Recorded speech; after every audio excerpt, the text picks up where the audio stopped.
Detroit Den 313. We're back talking some more Detroit Lions football. Still trying to recover from this bye week. I'm Jones in for some Lions talk and some game talk. At least we have a game to look forward to this week. Playing a team that's coming off a short week. Playing tonight, playing right now. Steve, how you feeling, man? About the game, I'm locked in. I'm ready. I feel like I've never personally done crack, but I have to imagine that this is what withdrawal feels like, not having football. Yeah, for sure. Um, it's been a long week. Like I'm just looking at my watch every 10 minutes, like, dang, man, we don't have Lions football for 6 more days. Yeah, no doubt, man. So going back into game week, man, and before we get back rolling, we're sitting at 6-2 currently. And guys, you already know what to do. Hit that subscribe button, hit the bell icon before we get this thing rolling. But um sitting at 6-2, man, we're in a great position. We're kind of in the driver's seat of this thing. Minnesota's they're still hanging around. They just won't go away. They're like, a ex-girlfriend that won't leave you alone, right? But I got a question for you, man. And I don't want this to come off negative because we're sitting at 6-2, but it just seems like even with Dan Campbell's press conference today, you see that? I caught bits and pieces from some stuff I saw on TikTok and Twitter, but I did not watch the whole press conference. Yeah, he made mention to today some of our struggles, and one of the struggles that he mentioned was the red zone and us in the third quarter of games kind of going flat. And it's something that you and I have talked about on the podcast. So that leads me into my main question and my topic for the day is do you think that Ben Johnson has taken a bit of a step back this season from where he was last season? You know, everybody calling him the wizard, everybody saying he's a genius. So this year having a little bit of troubles in the red zone.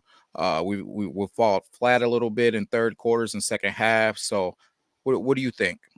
Full disclaimer: this is not. This is just full criticism, not full criticism, constructive criticism. Love Ben Johnson. I don't want any other OC in charge of my offense. Last night's video, some of you guys were saying some stuff and putting a narrative out into the world that we were not trying to push at all. It took off. We appreciate all the subscribers, but watch the video and understand what we're saying first and foremost. I love Ben Johnson. It is fair to say he has taken a step back. Some of his play calling has kind of been like a little, what are you doing right there, Ben? Like, especially that Raiders game.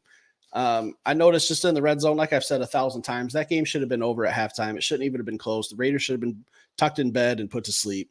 We let them hang around. And you know, my fear with hanging around, one big play, one bad snap over Goff's head, another pick six, a scoop and score, anything, and that's a brand new ball game. Or if Jimmy Garoppolo hits a wide open Devontae Adams 2 times, we probably end up losing that game because of bad play calling in the red zone where we didn't close the door on them.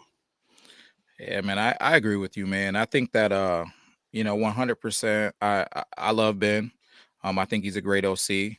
Um, I'm looking forward to him being a head coach 10 years from now. Just real quick, I Yeah, remember the last offseason when we were having this talk about Ben Johnson leaving, you were in tears. yeah, I You were was, not a yeah, happy camper. And I said, I buddy, was. I'm in the same boat as you. I don't want to see him go, but you know, these young OCs, they don't grow on trees and people want to be the next Sean McVay. And that's what we think Ben Johnson was. When he announced he was coming back, we were both shocked in a very, very positive way. 100%, man. It's been a couple of times here in recent years that I have been pretty much at an excitement level that was probably unbearable for people that weren't really, really close to me. And that was one of them when he decided he was coming back. And we've talked about it before. CJ Gardner Johnson was another one. Uh, Brian Branch slipping to us was another one. But keeping this thing on, Ben. Um, with that being said, I do agree with you. I think that we've definitely, I don't know if I want to call it a step back, but I think he's definitely had some struggles this year. I think part of it is just people getting accustomed to what he likes to do, getting accustomed to his creativity and starting to get a feel for him. But, you know, maybe some of that has to do with some injuries as well. And, things kind of just popping up like J-Mo back early that kind of popped up. So maybe he didn't necessarily have a plan of action for having him as early as he did. And then he's trying to mix him into the action. Some of the struggles that Jahmyr Gibbs had early, with his patience and just being a rookie and kind of getting a flow for things, but him wanting to get him touches and action, new guys flowing into this thing, a new weapon, Sam Laporta, new style tight end, offering some things that are maybe a little bit different than TJ Hawkinson. So I think hopefully it's a combination of teams getting a feel for him going through that adaptation process of just putting new wrinkles and new things in his toolbox. Man, I'm by no means worried, but I do think that he's definitely had some struggles thus far. There's something I've really noticed, and we can go back to our draft talk when I talked about this with Colby Swords and all who we drafted last year. Being at every Lions home game, watching the away games at home, compared to this year is different in the aspect of I haven't seen us bring in that extra tackle. Like if you're at home games, last year they would always say whoever it was, Dan Skipper, number 70 is eligible.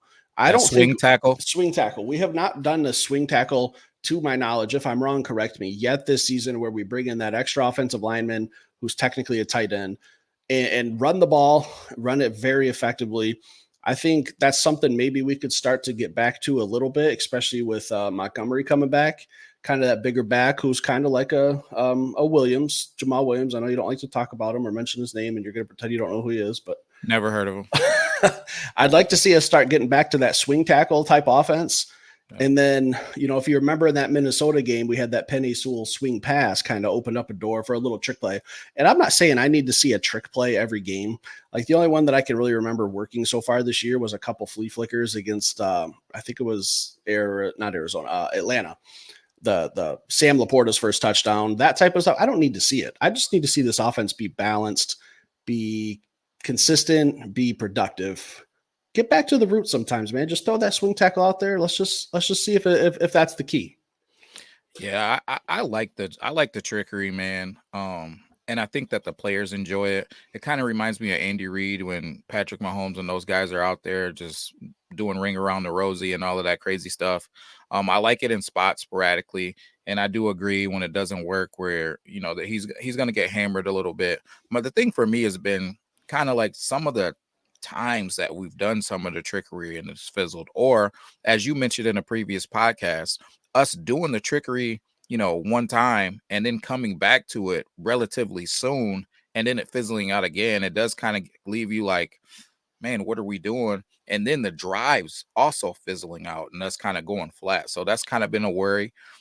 Like I said, you never know what's going on with these guys as far as personnel, as far as what's going on behind the scenes. So who knows what it is or what it isn't, but it definitely has kind of felt like, although our offense has shown that they can move the football, we just fall flat in moments, whether it be in the red zone or whether it be like Dan Campbell mentioned today, the third quarter's coming out of halftime. Because I agree, we should have run the Raiders game 117 to 13. Like, Yeah, we absolutely dominated the Raiders, and the score doesn't really predict how bad of a domination it was. Like it was an ugly game for the Raiders, and we let them have a chance to win it. Luckily, they have Jimmy Garoppolo who can't hit a wide open receiver. Let me ask you a question. fire it. On a scale of 1 to 10, how confident are you in Ben Johnson today? Today, Yes. with our struggles, man, because before I would have probably said that I was a 10. With some of the struggles that we had so far this season, I gotta say I'm 11. I'm not worried at all, man. I You think just that don't know he's how this game works then? Or I'm not I'm not worried at all, man. I'm like, in all seriousness, man, I'm not I think that he's a great coach. I think that he's a great OC. I think that it's the NFL and guys are going to start to get better prepared for what you do, and you're gonna have to really show that you're special by being able to adapt and get better. So I think that's just what we're gonna see. JMO's gonna get his niche in our offense. Gibbs is already just starting to get his niche. We just got Donovan Peoples Jones, and I think he's going to find his place.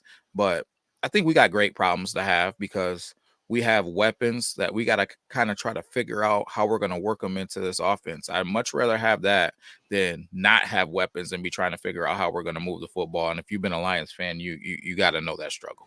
And not to mention, I did see a part of Dan's press conference today where he did say David Montgomery, Vitae, Jackson, and Ragnow should all be good to go for Sunday's game. So we could finally be getting a look at our whole offensive line together as a team, which we haven't had at all this year.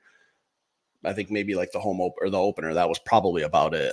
So Ben Johnson's going to have the full arsenal to work with, plus a new guy in Donovan Peoples Jones, who will have about 2 weeks of practice under his belt. by the time they hit the field on Sunday. So, like you said, good problems to have, a lot of mouths to feed, but we have players that aren't gonna, bitch and cry if they don't get the ball 17 times a game. So when I say too many mouths to feed, it's a good problem for the Lions. 100% a good problem, man. I think it's kind of showed through our depth, man. When guys have been banged up, we've had a guy to step in and really just continue, just meeting that standard of excellence that we have, man. Can I tell you one thing that excites me about Ben struggling? What's that?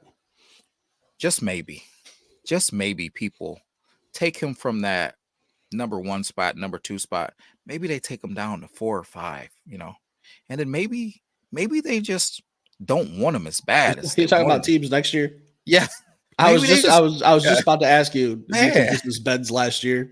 Yeah, I'm hoping, man, that maybe these teams are just maybe they shy away just slightly. Maybe somebody else gets that hot hand, man, and they shy away from a little bit, and they just let them get a nice little 5, 6, 7, 8, 9, 10, 11, 12, 15, 20 years, a couple of Super Bowls in Detroit. Who knows? You know what I mean? No, but Ooh, all Super seriousness, Bowls? man.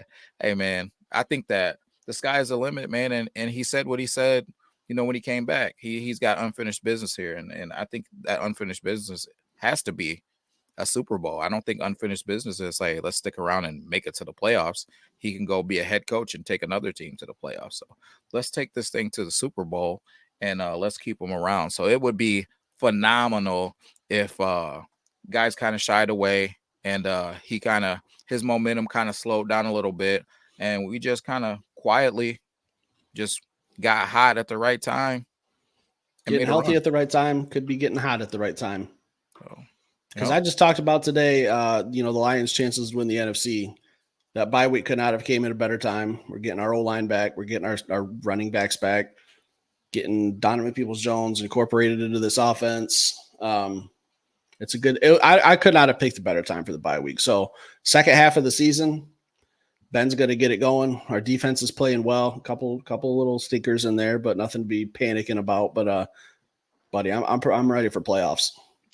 I am, man. I don't want to get too far ahead of myself. I'm just gonna say that I'm Deposit's ready. already been made. I've already bought tickets. Oh yeah, that's a done deal. I opted that immediately when that option came out on the season tickets. But I will say I'm focused on these Chargers. As we get off this podcast, I'm definitely gonna tune in to that Monday night game and see what's going on with those guys and how they're looking, and be getting my scouting report ready to email over to Dan Playing Campbell. counter stallions tonight. Scout doing a little scouting. Hey, always. We're always scouting. I'm always trying to get stuff ready for Dan, man, even though he has no idea who I am and could care less what I'm talking about. I still, just in case, you never know. Never know. They might be calling you for some sign stealing if we pick something up tonight. You never know. You never know, man. All right, guys, we're gonna wrap it up. Big game coming up on Sunday. We'll have some more content out tomorrow. Hit the like button. We talked about a lot of Ben Johnson tonight. Best OC in the game. Let's hang on to him as long as we can. Leave a comment down below if you're new to the channel. Just think about hitting the subscribe button. You don't have to do it. Just think about it. Yeah, if you feel moved or have bad luck for 7 years. And we'll be back tomorrow with some more content. Peace.